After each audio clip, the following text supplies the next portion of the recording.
has motivated me for the best part of my life. In fact, I have spent the last 15 years getting multiple degrees in economics and then working in the financial services sector for over a decade. And here's one thing that I have learned about money that impacts your financial situation disproportionately: earning more money.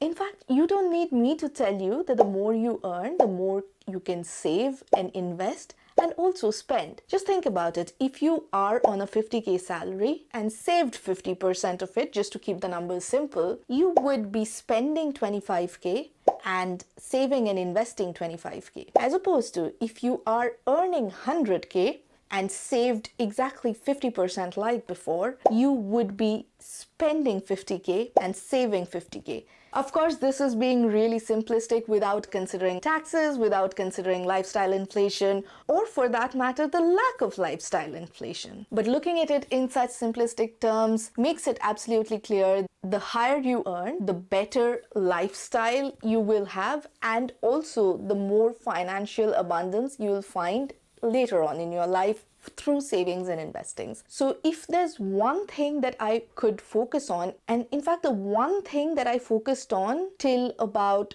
2-3 years back, was how do I earn more money. And in that process, I have discovered the differences between the average earner and the high earners, meaning the 5-figure earners versus the 6-figure earners. And in this episode, we are discussing the differences between average and high income earners and what you can do to increase your income. For the purposes of this video, I'm going to consider people who have at least 5 years of work experience, because without that, actually commanding a higher income in the market is quite difficult. However, I have had students in the Abundance Psyche who have actually had 2 to 3 years of work experience and still been able to command a 6-figure salary. The first difference between average and high income earners is that average income earners often feel like they are stuck in a job. They can't really go find another job. They've tried it, but they have failed miserably, and they can't really navigate the politics of that situation,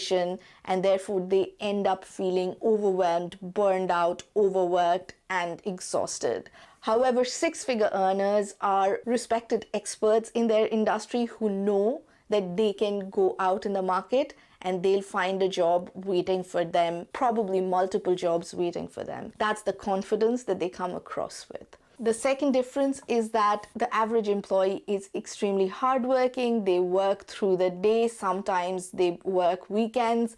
However, that work doesn't really get compensated through pay or through appreciation. So when I asked in a survey how these people were feeling, they repeatedly told me that they were underappreciated, underpaid, overworked, under-resourced, and frankly exhausted. And all of this after working really hard, putting in an enormous amount of extra hours. However, when it comes to the 6-figure earners or high income earners, they focus their time on the high value activities. They focus on how they can improve the value of their work in the hours that they put in. So if the average employee is outputting $20 per hour worth of work, the high income earner is outputting over $100, $200, maybe $1,000 of value per hour. The next difference between the average and the high income earner is that the average income earner, when they are looking for jobs, they are applying on job boards, on LinkedIn, on different careers websites,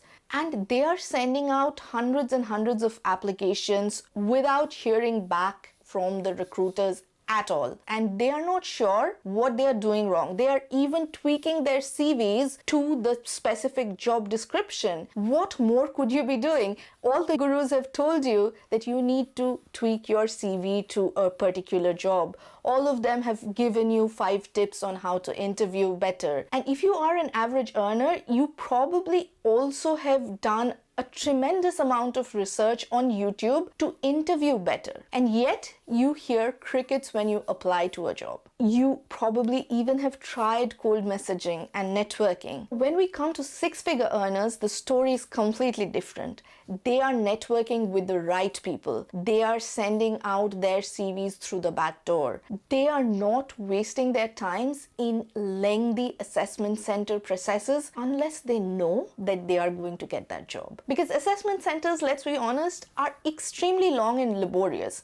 I am completely in favor of them because I believe that assessment centers help the companies find the right candidates. However, from a candidate's perspective, sitting through 50 assessment centers is just not gonna work because you will be overwhelmed. Finding a job will end up being your full-time job and more. So you cannot be sitting through every assessment center on the planet. And six-figure earners are not sitting through every assessment center. They are picking up the right ones and being extremely strategic. Which brings me to the next difference, that the average employee will settle for any job they get out of that application process. However, six-figure earners are playing a completely different game. They know that they are in demand in the market, so they'll not settle for any job that do not align with their values. In fact, this happened to me. One of the companies that I was interviewing with almost a year back now, when I was in the process of changing jobs myself, asked me very personal and discriminatory questions. They sent me through to the next round of interview. However, the very fact that they had asked me discriminatory questions meant that their values did not align with mine. And after having a really hard think about my values against the company's values and how the values were communicated to me, I decided to not go on with the application process because I knew that I would have competing offers in the market. That is the confidence that a six-figure earner will have because they know that they can command the higher salaries in the market without having to compromise on their values. Which brings me to the next point, which is the average employee will rarely negotiate because they don't even know what they're negotiating for. They don't know their value in the market, and therefore whatever salary comes up, they say yes to it. Not the high income earner, because they know their value in the market. They will fight tooth and nail. They will get a bidding war started on the companies that want to hire them.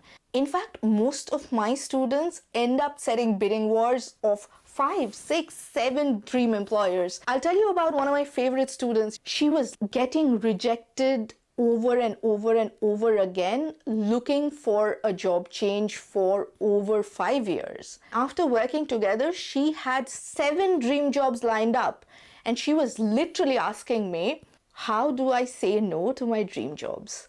And that was such a powerful place for her to be in, that the conversation has completely shifted from how do I get a dream job or any job, all the way through to how do I say no to my dream employer because I still want to work for them, I still respect them, because they are not ready to pay me what the market values me at. And that's a fundamentally different place to be in your career, in your mind, in your confidence. And it's in fact a completely different personality type.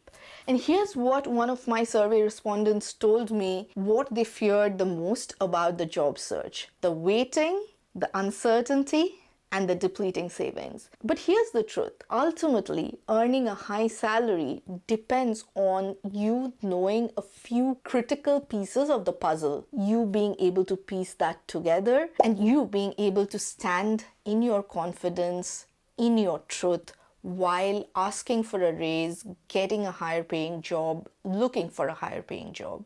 And if that feels like you, I'll be hosting a free job search webinar. Come and join me on the 1st of September. I'll go over the critical mistakes that average candidates make while going through the job search process. I'll also talk about the 3 critical pieces of the puzzle that'll help you earn a higher salary. And we'll talk about how we can make you the go-to expert in your industry. If you want to learn any of that, come join my free webinar. I'll leave a link below. And if you have noticed any other differences between average and high income earners, leave me a comment below. And if you enjoyed this video, please consider subscribing. It motivates me so much to create these videos. And if you enjoyed this, you might enjoy something like this or this. And I'll see you the next time. Bye.